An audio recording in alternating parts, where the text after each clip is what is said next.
Yo, what's up, everybody? Welcome back to the podcast. I was reminded of something today from a comment on the YouTube channel, and it brought back something that I was talking to some entrepreneurs about last week when I was in Mexico speaking at that Mastermind, and it had to do with content creation and how much of my time I spend as the business owner actually creating content to put out there, whether that's video, it's written blog articles, it's the newsletter, it's doing this podcast.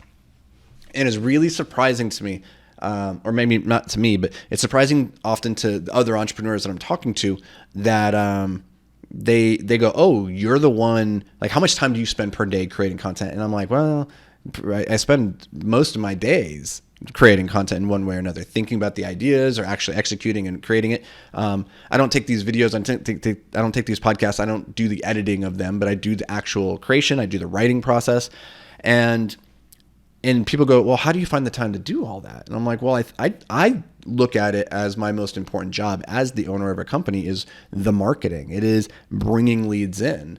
And because everything else, like nobody is going to evangelize for your business harder than you.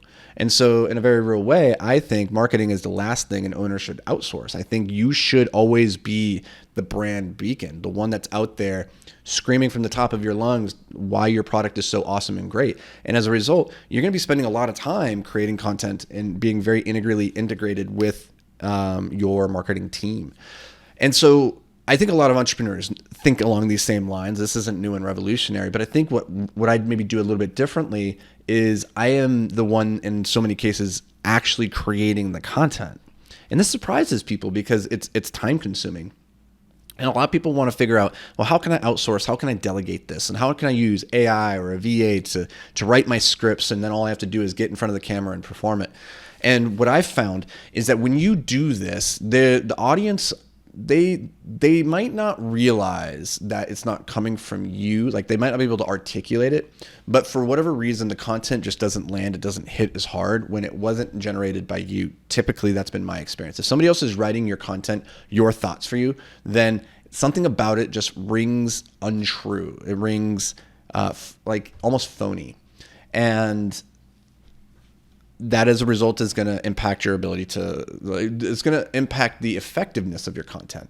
And the reason like this came to mind today was one of the comments that I got. I posted this long blog article on the YouTube community channel.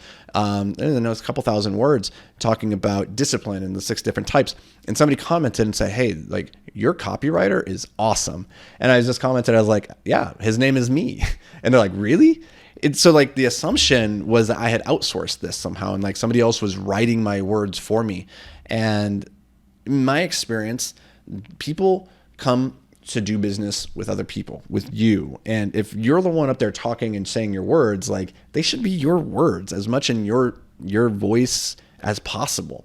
And the further that you get disconnected from being the one that's creating the content and the ideas around it to just regurgitating other people's scripts for you, I think what tends to happen then is this: you know your business better than anybody else. Like you are the domain expert. You are the thought leader within the context of your business. Now, you can outsource to a VA or to somebody on your marketing team to create the content and the scripts and whatnot for you. They can mine all the things that you've said in other areas, avenues, and they can bring that together and try to like create a narrative. But they do not have your level of expertise. And so at best, it's only ever somebody trying to duplicate from like a paint up by numbers. They look at the painting that you made and then they're like, I'm going to try and reproduce that for you. And then they hand it back to you for you then to reproduce on camera or on like whatever. And there becomes like this slow degradation of the quality of the message. That's been my experience at least. And so it is my belief that you cannot outsource thought leadership. The thoughts have to come from you. And as much as possible, you should be the one self-generating it. Now I get it. Like if you're not a great writer, if you're not great on camera, then like don't lean into the areas that don't serve you, right? Like in the beginning, I just leaned into writing because that was where my strength was. And then in 2020, I started making videos and I really sucked. So I put out a ton of videos to practice on channels that nobody will ever see. They will never see the light of day. And then as I started getting more competent on camera, then we started increasing the quality and the output. And, you know, on another note here is like, it's okay to have your team help take the message and shine it up and polish it and make it pretty and add like the edits and whatnot. that's totally cool. I think creation can be a team sport, but really the driving force behind the ideas and the thoughts, I really believe they need to come from you. And when you do that authentically, I think the content lands harder on people because there's just something about it that rings more authentic and true. So if you're out there and you're thinking about how do I grow my business like through content creation, I want to be a content creator, but it feels like a lot of work. Well, the truth is, it is a lot of work, and it's my primary job at Invictus, at my Beyond the Apex. Like, it is my primary job is content creation, because everything else, like the fulfillment, the product design, the finance, all that stuff isn't. There's no advantage. There's no incremental advantage to me doing those things, but there is an incremental advantage to me doing what I'm doing right now, right? So if I can outsource the bookkeeping to my accountant, I can outsource the customer service to the customer service expert, right? That's not going to necessarily be better if I do those things. However, I can't hire somebody to come and do this podcast for me. I can't hire somebody to think my thoughts for me, because that's what's bringing people into the business is my personality, my thoughts, my frameworks, my beliefs in the world. And it's hard.